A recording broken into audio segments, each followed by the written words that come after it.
Right, it's John here again, and I want to talk about dark matter again, and got this sort of elaborating the idea a bit.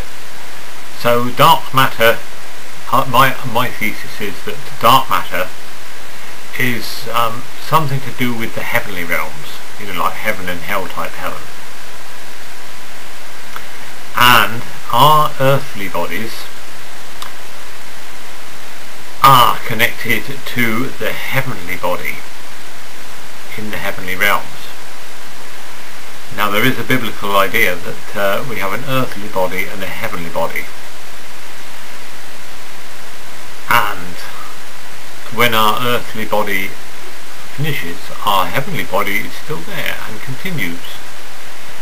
But I'm concentrating more on the way that our heavenly body influences us in this life. And the heavenly body is held together by dark matter, dark energy. So, do you believe that there's a dimension to our personality or our brain function that's beyond what we would normally think of as normal thought or brain function? Is there more to us than flesh and blood?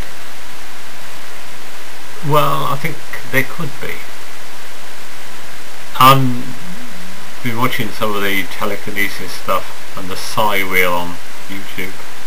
And my telekinesis video is a joke one. And I think all that sort of stuff, if people take it seriously, it's all a bit sad really, and it's a huge waste of time. Mainstream science can now, with putting a helmet on with the electrode things, sensors, the brain can actually be used to move a wheelchair or play a computer game.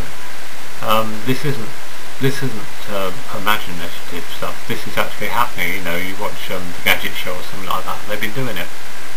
But that's not what I'm thinking of in this video about that sort of thing. I'm thinking of something a bit bigger than that.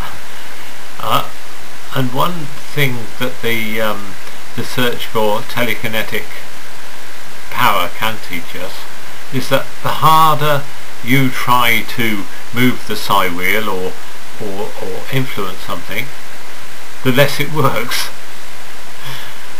It's when you relax that things seem to start to happen. And the same with dark matter and dark energy.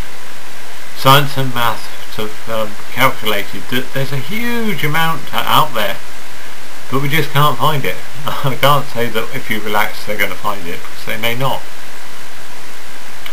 So my thesis is that we're already connected to dark matter, dark energy, and the heavenly and through and the heavenly realms. It's all like one thing, and we experience it often through coincidences that happen in life.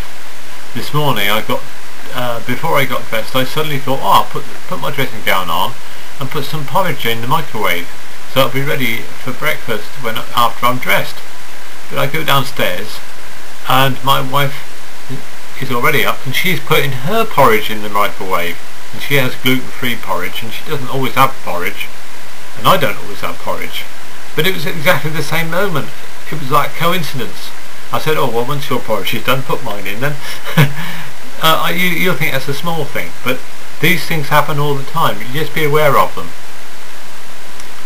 Another way that I'm saying that dark matter, dark energy influences us is the way we pick up things from family without thinking about it. And suddenly I find myself holding like the knife and fork the same way that my father does. And, you know, I don't want to hold it like my father. I want to hold it like I do. You know, it's just a subconscious thing that picked up. How have I done it? I haven't tried. You know, I haven't tried impersonating. Impersonating is difficult if you've ever tried it. This just sort of happened. And when sewing, you know, I've been trying to do sewing, but my mother's been dead for, well, when I was doing this sewing, about 5 or 6 years.